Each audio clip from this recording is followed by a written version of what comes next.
No matter what's going on in the market, here are 3 investment strategies you need to know.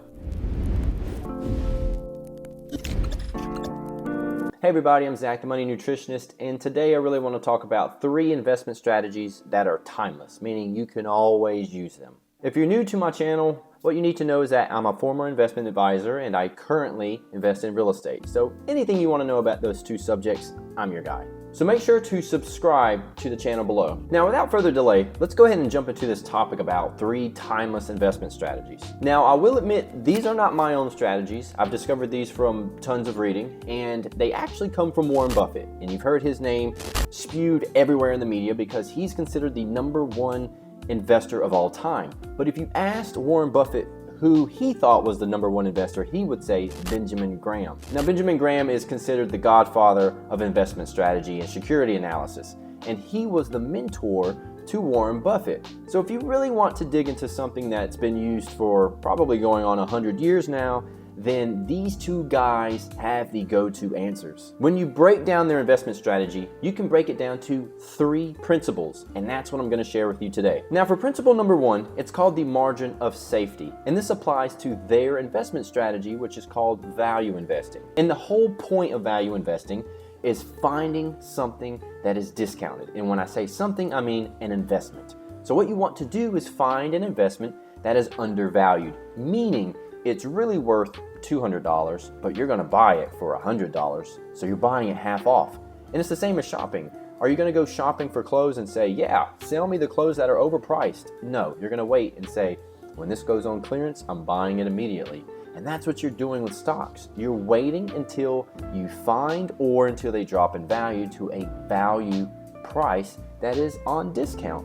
And then that lessens your risk, and that's what's called the margin of safety. So if margin of safety is actually having more safe assets, how do you figure that out? The first thing you have to do is a little bit of analysis. You have to determine the liquid assets for that business, and the way you determine that is by adding their cash, accounts receivable, and anything else that could be liquid very quick, like selling their fleet of cars, for instance. So liquid assets are basically how much cash do they have in the bank? What are their account receivables, meaning how much are they planning to make from their clients or customers? How much are they still owed in terms of money coming into the business? And then anything that they can sell easily, and you add that number up. Then what you want to do is you want to look up their market cap. And no matter pretty much any site you go to, whether it's Yahoo, MarketWatch, you can look up a company and it will tell you their market cap. For example, if you look up Tesla, their market cap is something like $662 billion. If you add Tesla's liquid assets, they're probably not going to equal that number, but I could be wrong.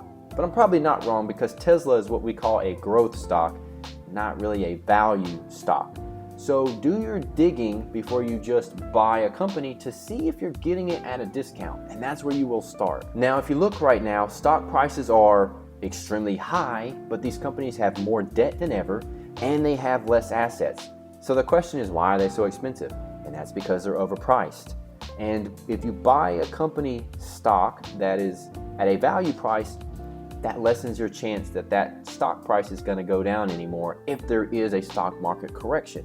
So win-win. Speaking of ups and downs, that leads us to the second principle, which is making money from the ups and downs. Now, the more technical term for an up and a down is basically volatility. And the whole old adage of sell high and buy low lives very strongly when it comes to value investing. Because at the end of the day, what you really want to do is obviously sell when it's high and buy when it's low. But how do you know?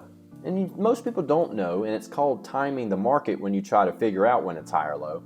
So the better thing you can do is what's called dollar cost averaging. Dollar cost averaging is essentially always buying that stock, meaning when it's high you buy, when it's low you buy, and you hold it. And when you're buying high and low, what happens is it does the average. So you've got high, you got low, and as you keep buying, it's going to average out, okay? That's called dollar cost averaging. And that's a great way to stop yourself from buying things when they're really high, because when it drops, you're going to keep buying it. So it doesn't matter if you bought it high, and you're going to hold it for a long period of time, which is how you make your money. And when you're holding all of these stocks, what you want to make sure to do is stay diversified. So you want to have a certain percentage in stocks and a certain percentage in bonds. And also not just stocks and bonds. Some could be domestic stocks, some could be international stocks, some could be growth or blue chip. So you need to understand how you want to form your portfolio, and don't just buy one or two things, and definitely not in the same industry.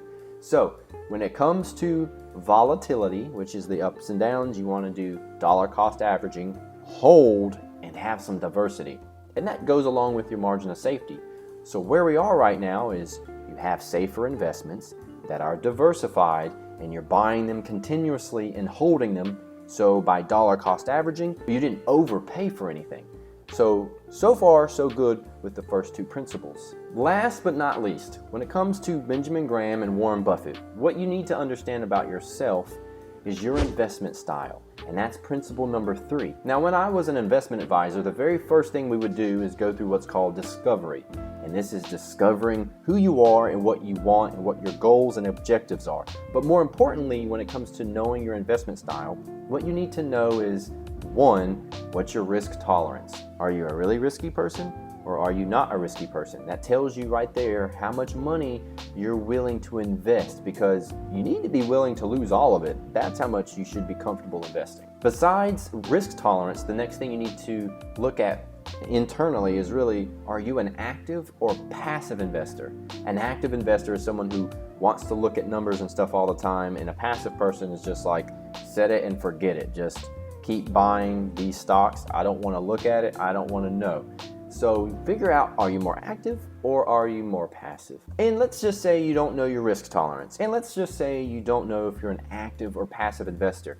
Then the safest bet you can do is buy index funds. And index funds just track the stock market. So when you invest, you're really investing into the market as a whole. So if the whole market does good, like the S&P 500, if that does well, you do well. The S&P 500 goes down, your holdings go down, and the value of your holdings goes down. So if you're not sure, that's your safest bet, is to do index funds. Now, taking all these 3 principles together, Benjamin Graham made a very, very good point. And he said that it's not more risk that makes you more money, it's that the more work you do makes you more money.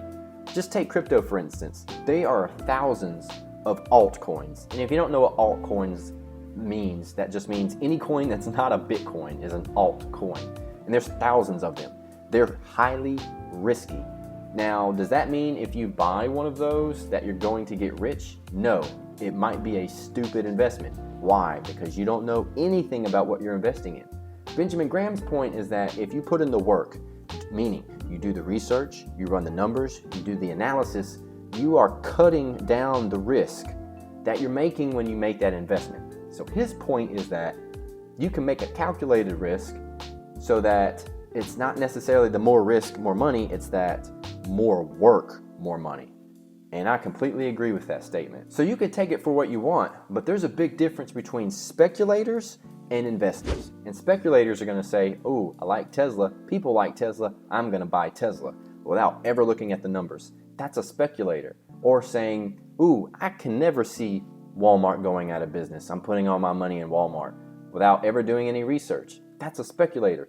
Be an investor. Do your due diligence, do your research, and follow these 3 principles, which are 1, the margin of safety, so that your investment is safe. Number 2, making money off the volatility, which are the ups and downs, and you can do that by dollar cost averaging, or you can also do that by diversifying your holdings. And 3, knowing your investment style. Are you more active or are you more passive?